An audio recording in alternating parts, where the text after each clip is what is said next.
recording, and I'll hand it over.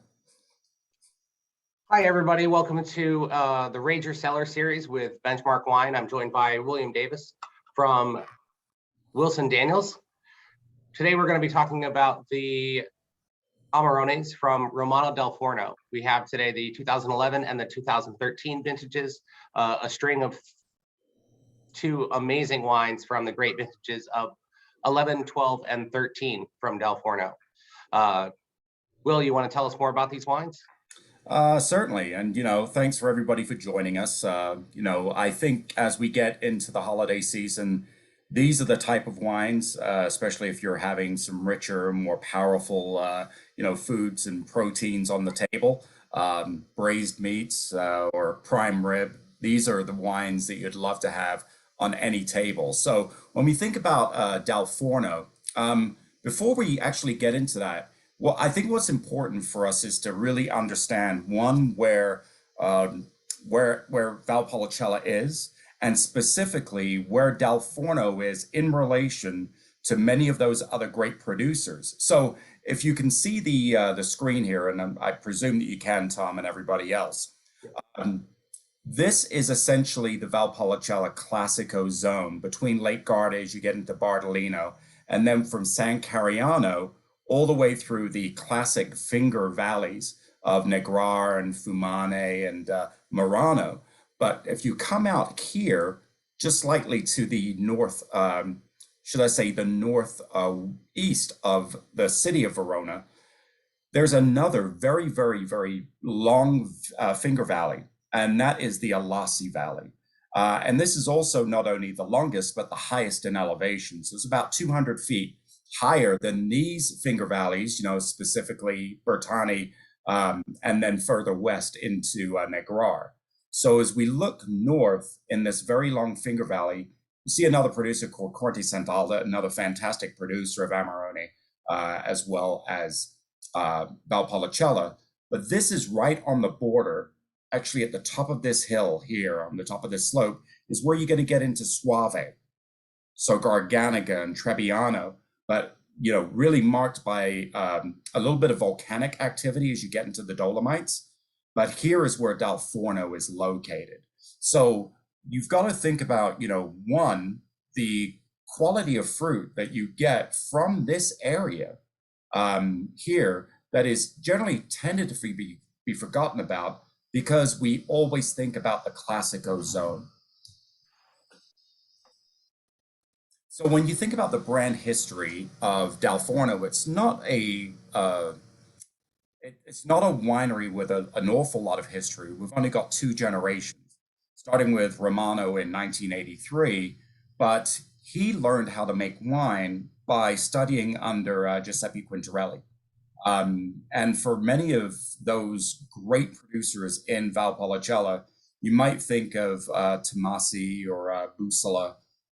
Quintarelli is kind of the king of Valpolicella, and they're located in the commune of Negrar, over in the northeast side of the Valpolicella Classico zone.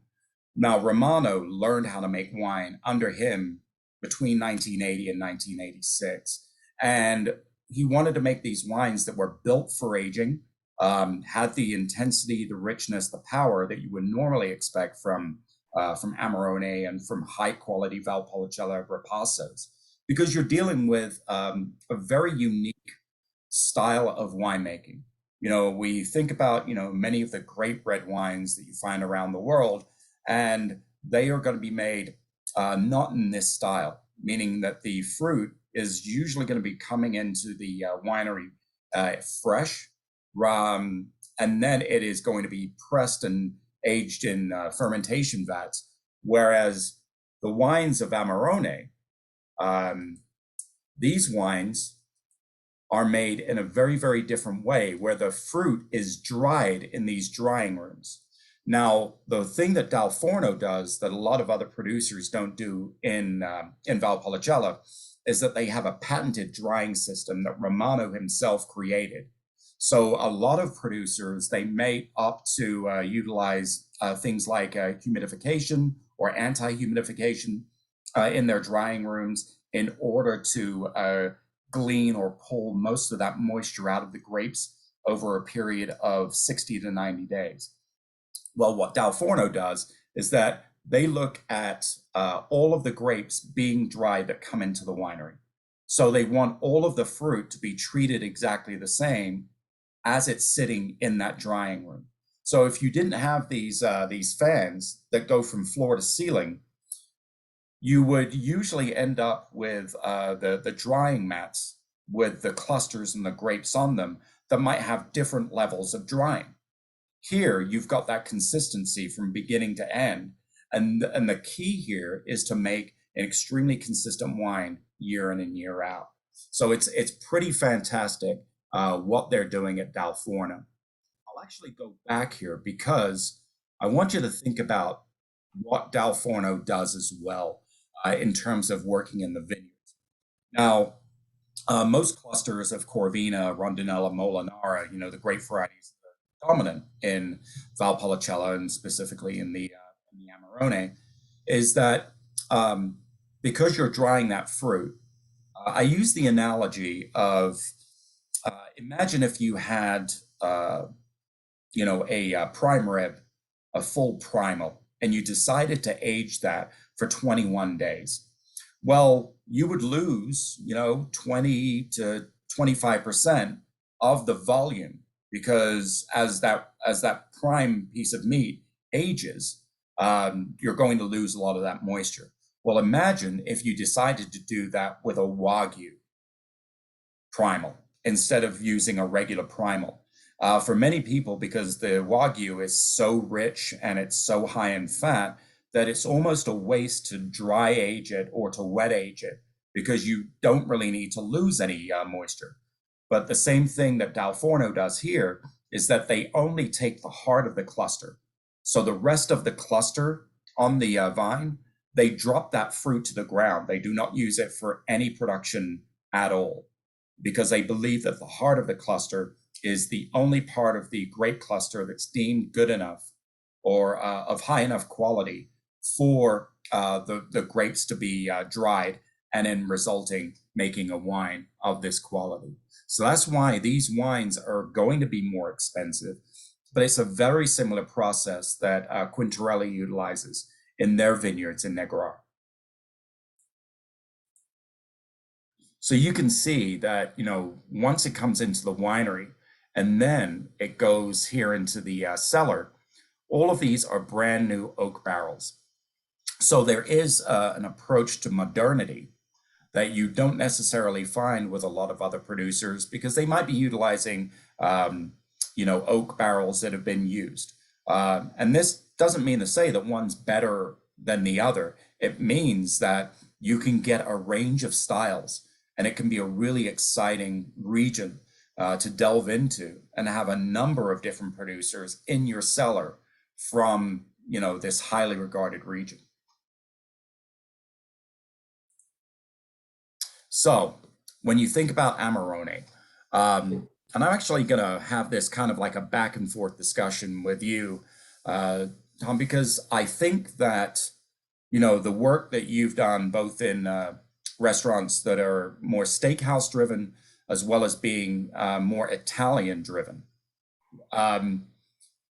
What has been your kind of opinion or experience when you think about the styles of wines that come from Amarone, or specifically Valpol? Well, you're right. They're all over the map, and I think of the two greats being obviously Quintarelli and of course Dal Forno, and then being known as relatively opposing styles. In that Quintarelli almost exclusively uses large Slavonian oak for an extended period of time, and then Dal Forno known for using new barrels. And not just new oak, but also varying, between American oak and French oak, depending on the vintage. Like there is no clear cut, this is what we do every year. But their use of new oak and that unbelievably state-of-the-art modern facility, the amount of concentration that they are able to achieve in their wines does create, I think, one of the greatest and richest and most intense examples available in Valpolicella, in Amarone specifically. So yeah, so being able to work with the richer side of braised dishes in Italian cuisine, and then certainly something like dry aged beef. I think you definitely have the concentration of something that could be equivalent to Napa Cabernet, or even along those lines, which is not something you typically see across the Italian peninsula as a whole. No, I think you're right. And I think that's, again, that's what's so cool about these wines, right? You can get an uber traditional approach to Amarone or Valpolicella Superiore or Classico Superiore or Ripasso, where they're passing the fruit over, or passing a wine, a finished wine over the dried grapes of Amarone after they've been pressed to get some more richness out of it.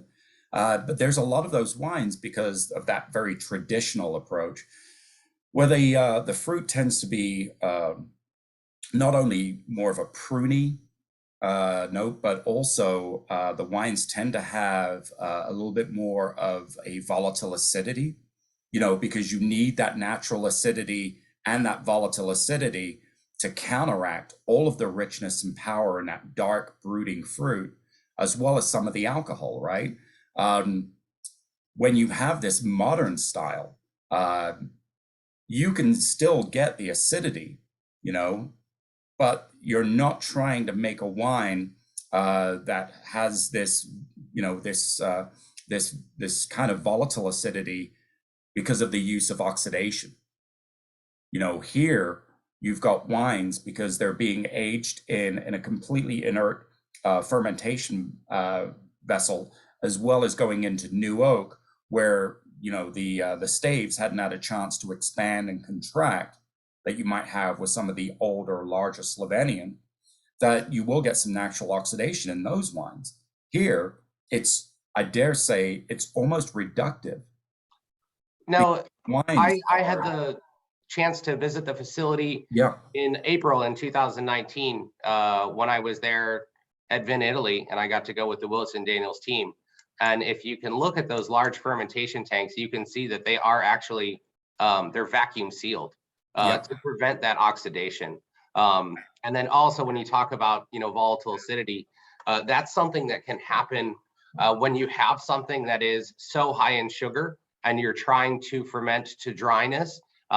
Sometimes if that sugar doesn't convert into alcohol, sometimes you can get an increased level of volatile acidity from that as well, which is something these guys take every step possible to ensure the purest fruit and the cleanest wines made possibly anywhere in Italy. It's really quite impressive. oh, I'd agree. And, when you think about their numbers, if you look at the wines, and this is where we kind of, this is, Tom and I kind of getting kind of geeky about, the numbers of how you make wines.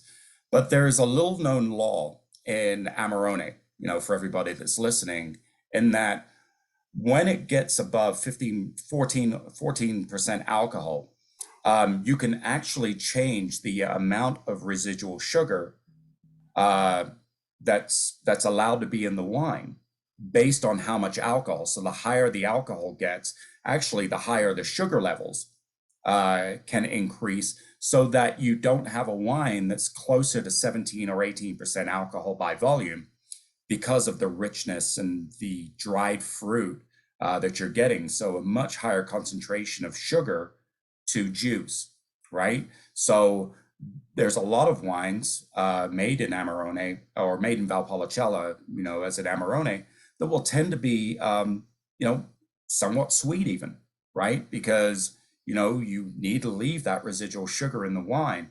Here, these wines, they will still get to, 15 or 16% alcohol by volume, especially in the case of the Amarone, but it is fermented dry.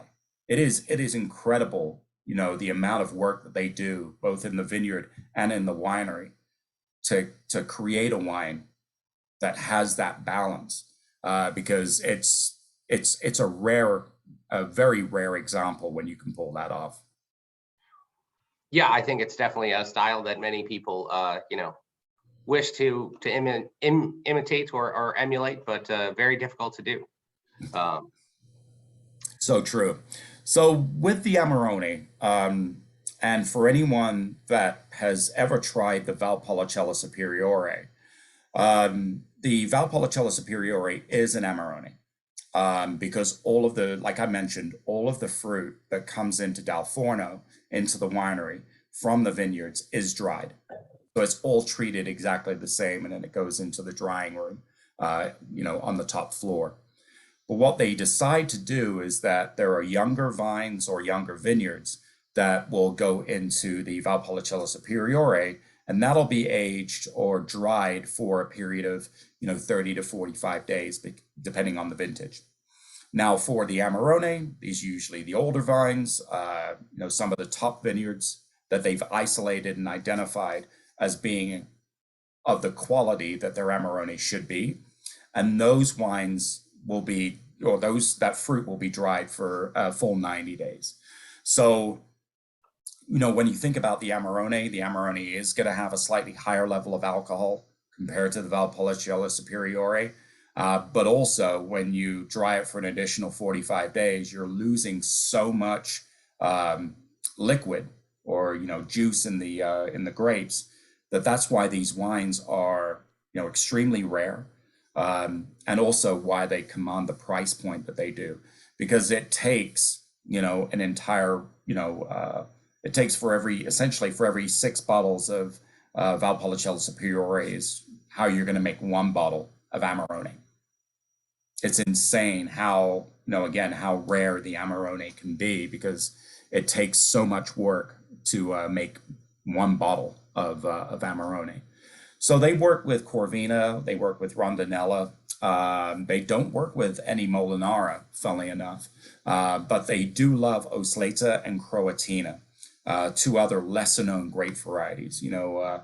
For anyone that's familiar with Osleta, the relationship with Carmenere or Cabernet Franc has been widely discussed and talked about. So that will give you, almost some of those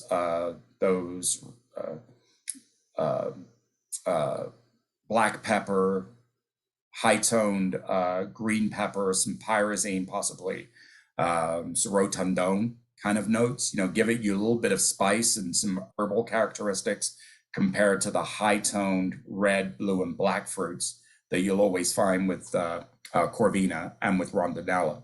But that Croatina is super cool. It's like, almost like a red plum characteristic that I get from the Croatina that provides just a little bit more complexity in the fruit set compared to just having Molinara, Corvina and Rondinella in the blend. So you can see they do use a lot of French oak now. They always hold off some American oak. They for many years, Romano and his sons, they worked with American oak exclusively.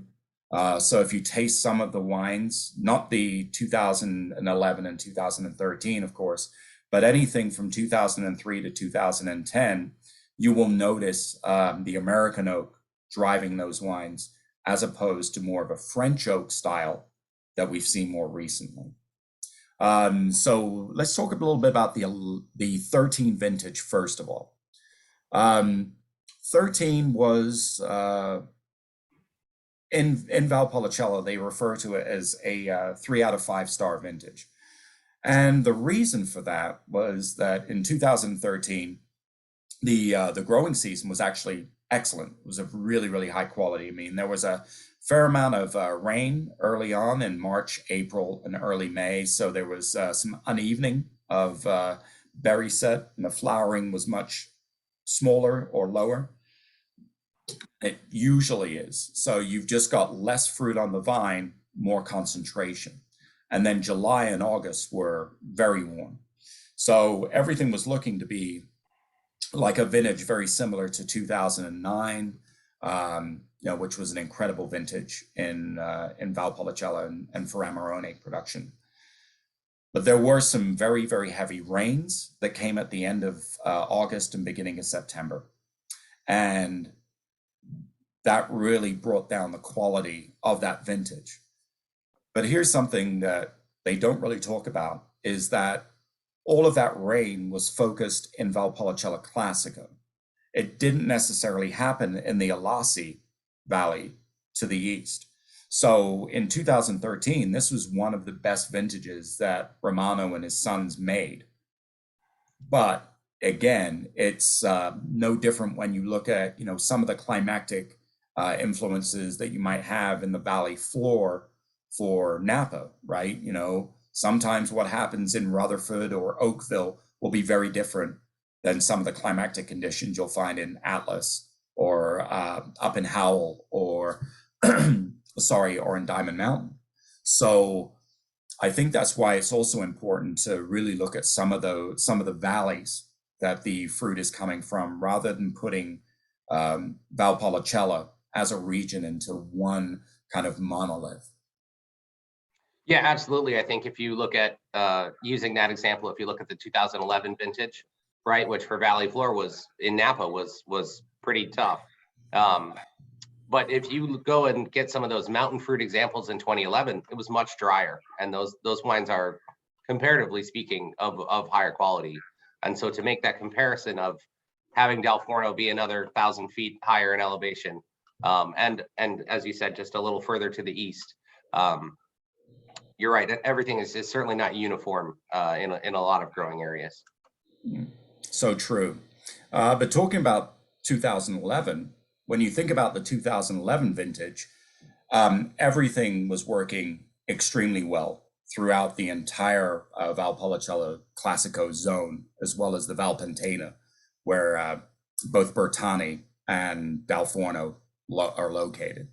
So a much more even growing season. There wasn't any heavy rains, anything that was going to dilute the fruit during harvest. So this was, by all accounts, a much cleaner vintage. And I think that you find it in the wine here. And it's nice to have these wines that are aged for a minimum of 7 years before we bring them into the general market. These are wines that need that additional time, either in bottle, because again, that new oak and the richness and the power of the fruit that comes into the winery.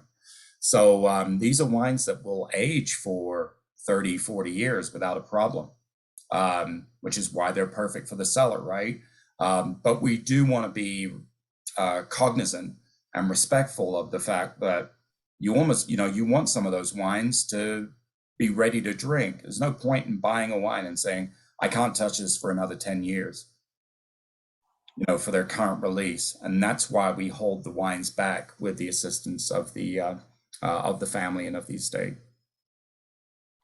Yeah, they're definitely they're accessible now for sure. But I don't know about yourself, I enjoy things with as much bottle age as possible in a lot of cases. And these wines certainly, given the richness and the texture, as you said, they're extremely youthful, but they will benefit from some time in cellar. And I think really that's certainly the way that I prefer them. But if really gorgeous examples, and the depth and intensity is quite breathtaking. No, I couldn't agree more. I mean, it's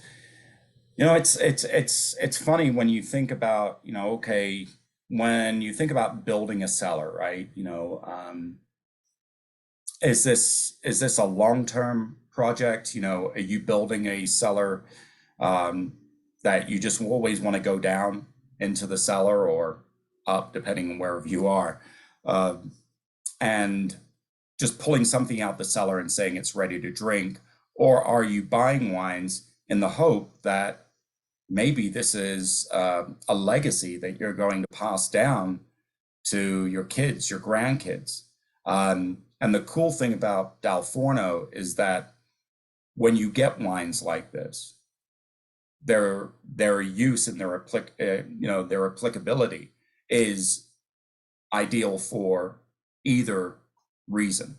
You can drink these wines now I always recommend, though, having something rich and powerful as a foil to all of the tannin and the alcohol and again the, the voluptuous nature of these wines. But hey, your grandkids will thank you for this if they love wines and they're able to enjoy them in 2060. Yeah, that's true. I think, you're right. It's difficult when you're putting a cellar together. Obviously, you want to have amazing producers and amazing vintages. Um, I've certainly come across so many people that, that have said, I'll never get to drink this, and they're not necessarily, or that like they have so much wine that they'll never get to it all, you know. And sometimes their kids aren't necessarily interested in it. I think that's a big part of what we do here at Benchmark is take a lot of sellers from people that aren't necessarily gonna pass it on to the next generation. So make sure you have some things in your cellar that are ready to go. It's good to have Sure. that's ageable, but you gotta have those things that you can pull out and they're ready to go. But yeah, I've always loved these wines with braised lamb, and as you mentioned earlier, dry aged beef I think is the ideal pairing for something like this. But you need some fat to work with that tannin. No, so true. Yeah. And I'm sure, because I wasn't on the trip that you're on, of course, when you visited back in 2019, but you could probably speak to, having lunch there at the estate and what they paired with it. Well, one of the biggest example, or one of the first things that they paired with it, which is very common, especially in springtime, in the Veneto, is white asparagus, and egg and olive oil. And, a lot of times it's paired with Vespolina, which is a white wine. So I'd had that several times while I was on that trip and on other trips. But I really loved the Valpolicella with it. We were able to taste a couple different examples of 2009, which is one of my favorite vintages of theirs that I've ever had. But you're right. One of my friends says that kind of one of the classic tells of Amarone is that it has a very kind of tomato leaf character, and also this earthy kind of some people call it like horse blanket or like animal sweat. Like there's this, in a lot of other examples, there's this kind of mustiness, but I think the tomato leaf and the greenness of the asparagus worked really, really well together. And that's something it's a very difficult pairing to pull off. But it goes back to that very nativist, what grows together goes together kind of thing that you'll find all over Italy. So I thought that was really cool. And then I think we did some braised lamb, which is, I think, wonderful with anything. You have that gamey quality, and you also have the richness that these wines just really kind of require in a dish to make them really sing and show the way that they should. No, it's funny when you talk about if it grows together, it goes together, right? Think about the Dolomites, and you think about the incredible wealth of foods and cuisine that you'll get both in the Veneto. You've got Emilia Romagna just literally right down the street in the southeast, but all of those. When you think about the Dolomites, you're thinking of things like Asiago, these hard cheeses, and you think about, lamb, where Asiago started out as, sheep's milk and now is cow's milk. It's great that it's the type of wine that you can have, kind of year round. It doesn't need to be relegated to, more of the, like a Hygge, it's got to be in December, January, it's cold outside. You could have this, very easily in the summertime. With, again, in the spring and summer with everything from asparagus to, lighter, but, hard cheeses. Yeah, I don't think there's a bad time of year to drink this wine ever.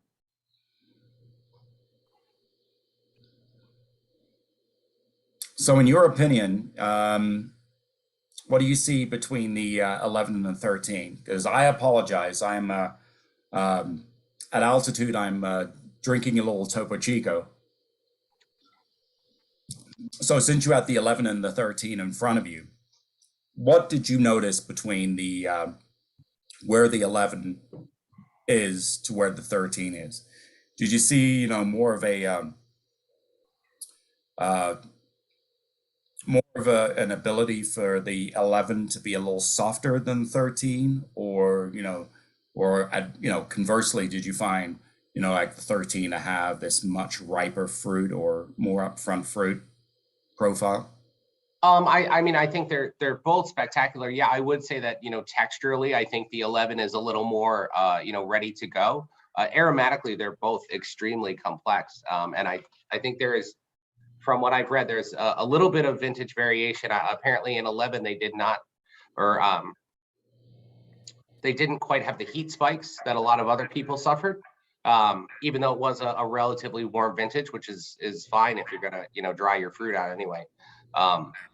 So that being said, it just slightly more ready to go texturally. I think the 13 is, can be enjoyed now, but will definitely benefit from a little more time. I think it is a little richer on the palate. It's got a little more tannin, a little more going on.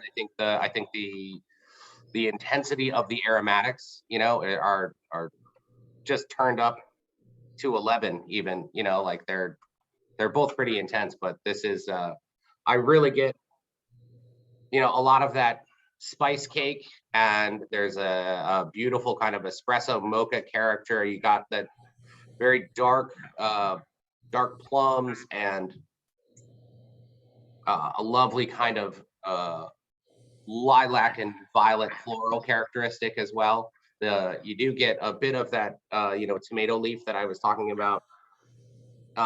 And then one of the things that I've always noticed is in Amarone and Valpolicella, I describe the texture as the fine grainness of the tannin is almost like having something with cinnamon.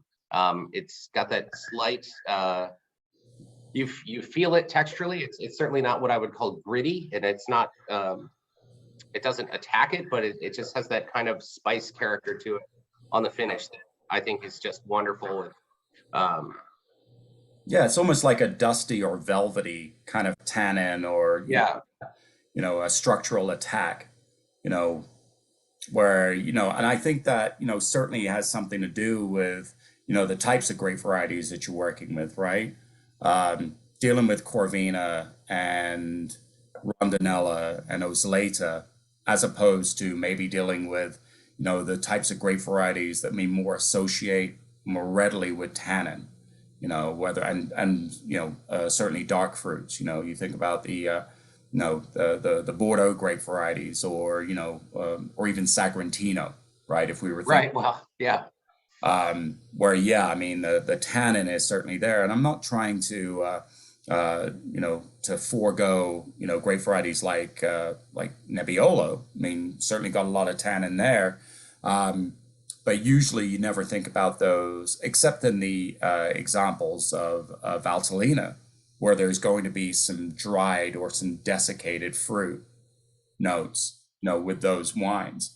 Here, this is, it's rich, it's powerful. I always say that it's the OG of red blends.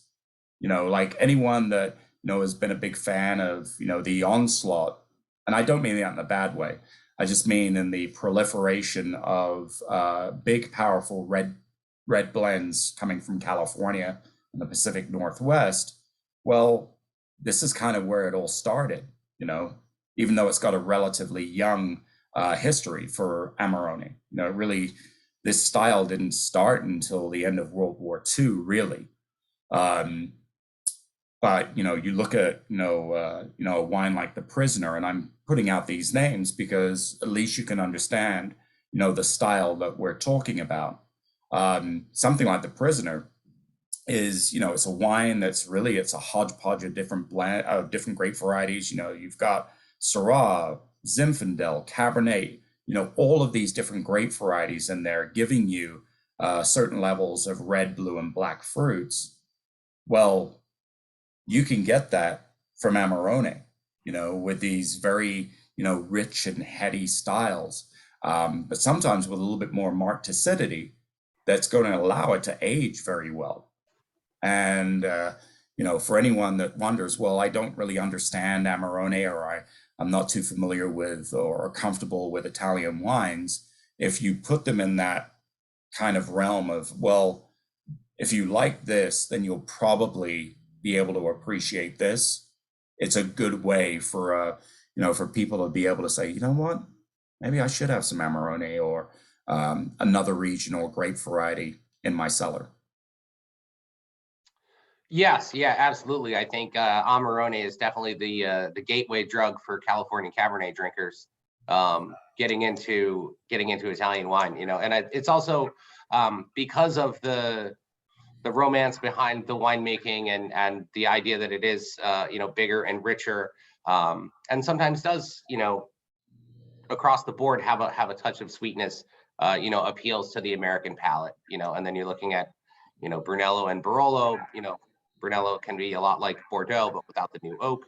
And then Barolo, not that far off, but Amarone for sure. And I think especially with pizzas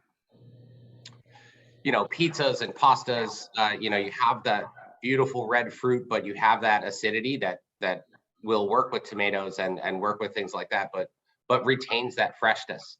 Whereas sometimes in Napa, we have to acidify, and we have to they tend to pick late and acidify back, as opposed to pick early, and because you can't kind of undo under ripeness. So you don't always have that food pairing capability, but obviously, in Italy, wine is about the meal. It's not as necessarily the centerpiece of the way that we sometimes treat California Cabernet. It's supposed to work within the meal and be a part of the harmony of the table, instead of being the the standout or the showstopper. But yeah, I think that's definitely something that you get here. You get that freshness, and you kind of, it keeps you coming back, um, which is what I want, right? Drinkability and the ability to continue to enjoy it and watch it evolve in the glass. Well, I think that's why we all love being in the industry and love wine. It's trying to find those those beautiful moments, where you can get the aha when you can taste something and it all comes together. Um, it's chasing the wine dragon, if it were. Right, right, Don't get me started on Burgundy. right. Oh no.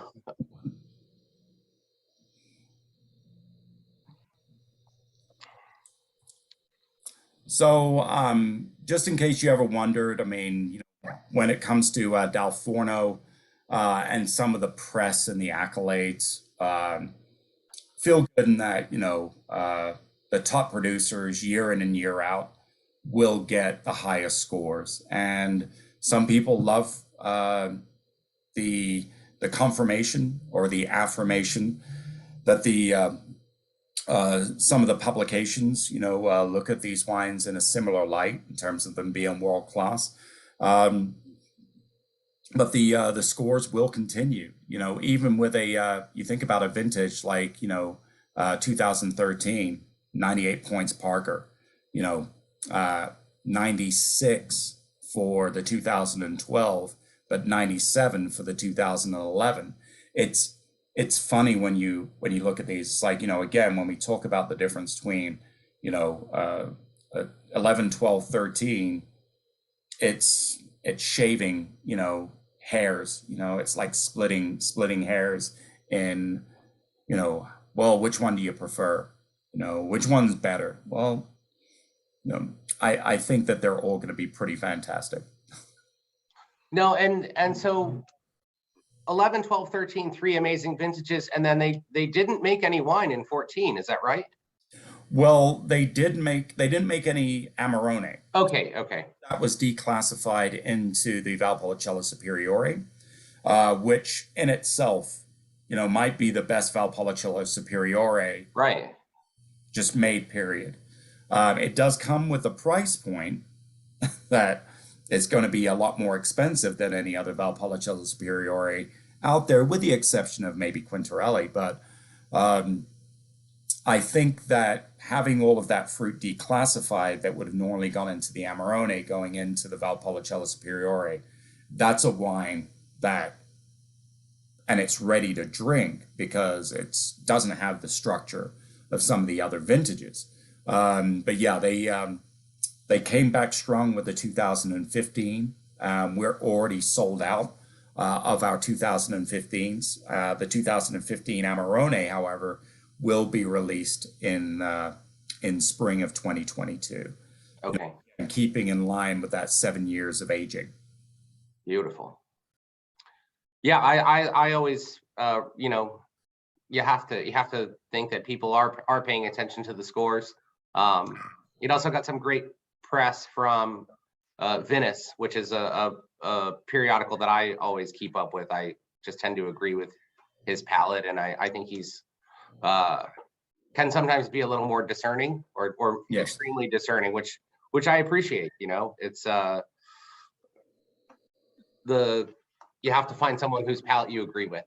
No, I wholeheartedly agree. I mean, a lot of that, again, when you talk about, when you talk about Galoni, you talk about, Neil Martin, some of the work that they've done with other publications, and you think about Galoni again, being with Parker and then switching over, right? It's but many people followed Antonio because of his love and appreciation for Italian wines, and because of how well versed he is in all of the regions and all of the styles.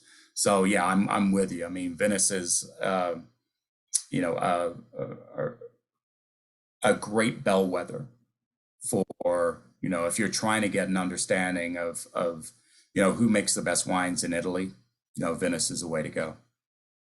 Absolutely, absolutely. Well, Will, is there anything else that we should cover for? Well, I think that my screen just went blank there. So sorry about that. So maybe I just did end the show. For some strange reason, it went back there. Talking about the technical difficulties. We're just saying thank you. That's really what this says. So, no, I think when it comes to Dal Forno, when it comes to tasting and enjoying more wines from this region, I think it's still relatively underdeveloped in the United States. I think that a lot of people still look at Valpolicella as being inexpensive wines, because of the lower end, examples of Valpolicella and Valpolicella Classico that you might find. But these are, beautiful wines for, $20, but there's a huge range, and just like we see, incredible wines coming from the North Coast of California at that $20 or $25 price point, you also have the cult Cabernets that everyone seems to want a few bottles of, and they're willing to pay thousands of dollars a bottle for them. So if you compare that to, a Dal Forno or a Quintarelli, that these wines are considered to be world class, there's value there. And I think that you're talking about a wine here that, compared to its brethren, it's really not that expensive. No, especially when you consider the production demands and the amount of grapes that just go into one bottle. Like you said, 6 bottles of Valpolicella would equal 1 bottle of Amarone, and I think something like 12 bottles of normal wine would become 6 bottles of Valpolicella. So you're talking about a case of wine going into 1 bottle, and so obviously that expense has to show somewhere else. But yeah, the wines are world class for sure, and there's not that much of it. I think you should definitely take advantage of it and put some in your cellar. And this is a serious collectible and pretty amazing stuff. Agreed, my friend. Well, I can't wait to get out to California. It's been way too long.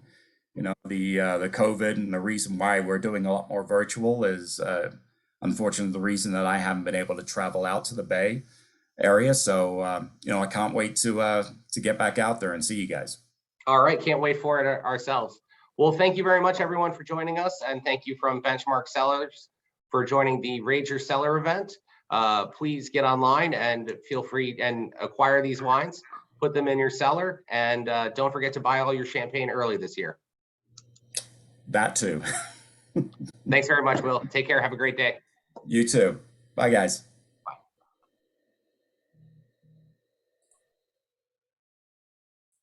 Okay. What do you want me to do here? I think I just ended it. There we go.